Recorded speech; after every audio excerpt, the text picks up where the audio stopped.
You must have seen a picture like this. If you keep your eyes on the black plus sign in the middle, the moving balls will turn green, and even after some time, all the pink balls will slowly disappear, and you will only see one green ball spinning.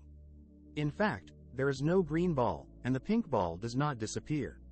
This is a conclusive proof. What the eye sees is not necessarily real. This is the principle of complementary color. This is just a trick, but it proves that humans are trying to study and use the principles of vision and color. People have been exploring color since ancient Greek times. Aristotle observed the visual representation of color in nature and concluded that all color comes from four elements: fire, air, water, and earth. This speculation seems highly implausible today, but these observations made at the time are still very relevant. After the Renaissance, chemistry developed at a rapid pace, and people could make more colors, so oil painting flourished. But people were also just able to use colors and could not explain each color scientifically until Newton broke down white light. White light is a mixture of different colors of light. Different colors of light have different wavelengths, and different wavelengths of light have different refractive indices. This discovery by Newton marked the beginning of the scientific study of color vision.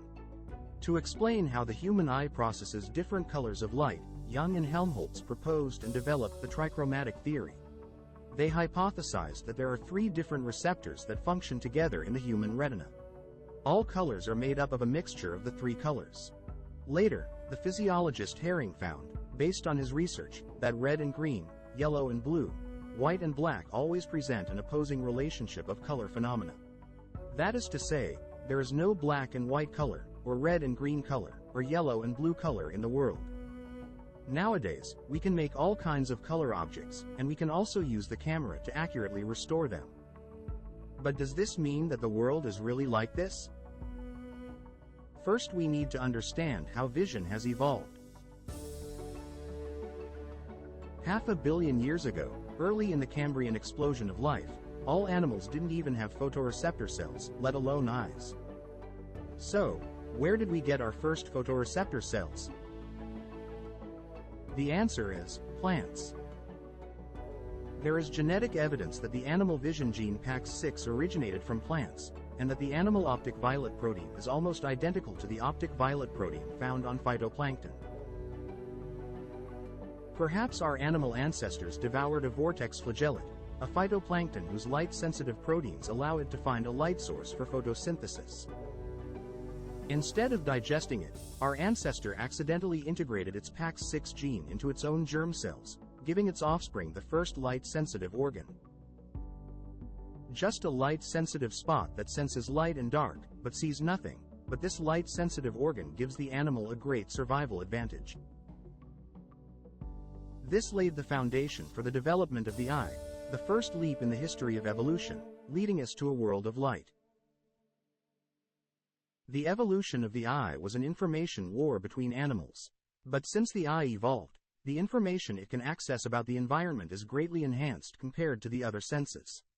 Animals with eyes gained a great survival advantage, and those without eyes were gradually eliminated. Later, all animals have eyes, access to this high-tech senses, the equivalent of a high-intensity information war between animals. As mentioned earlier, we have discovered that humans have three types of optic cone cells. The first type has the largest light response to long wavelengths, with a peak wavelength of about 560 nanometers.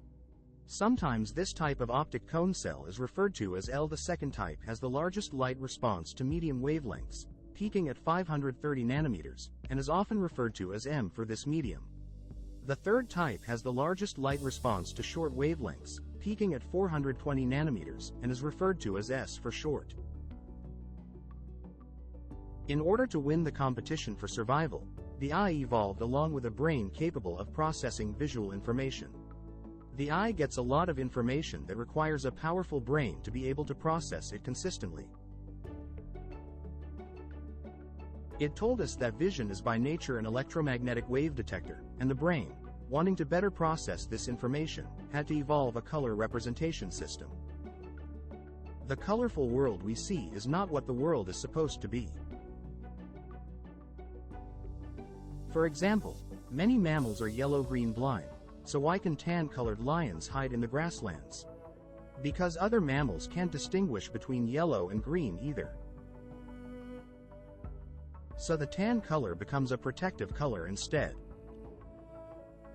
Humans have evolved the yellow cone of vision by chance and have the sense of yellow vision, so we can distinguish the color of ripe fruits. Eating ripe fruits gives us more sugar and thus an evolutionary advantage. People always use their own world to explain the behavior of animals, which is not right. Take an example. The Spanish have a tradition of bullfighting, and anyone who has seen a bullfight knows that bullfighters usually take a red cloth and shake it at the bull, and the bull becomes angry. Therefore, people tend to think that the bull is sensitive to the color red, and the bull will become angry when it sees red. In fact, this is a complete misunderstanding. Scientific research has shown that inside the eyes of cattle, there are only two kinds of cone cells, their eyes in the world only black and white and gray, completely unaware of red, green and blue. These colors are a hue in their eyes, only in the shades of difference. Some scientists have also done experiments, so that bullfighters do not use red cloth, instead of white, green, yellow cloth.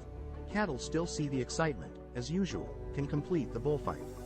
Only the ancient Spaniards did not know this, they used the red cloth, and has been continued.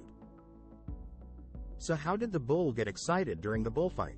The answer is the piece of cloth in the matador's hand, but not the color of the cloth, but the shaking of the cloth. Studies have shown that bulls are not interested in stationary objects, but shaking objects tend to excite them, which is why the matador must take the cloth in his hand and shake it in front of the bull's eyes. The bullfighter's red costume and red cloth, rather than stimulating the bull, is a big reason why the red color will be more eye-catching and more exciting to the audience. Thus, it can be argued that the eye evolved to adapt to the environment rather than to reflect it. Discrimination is greater than objectivity.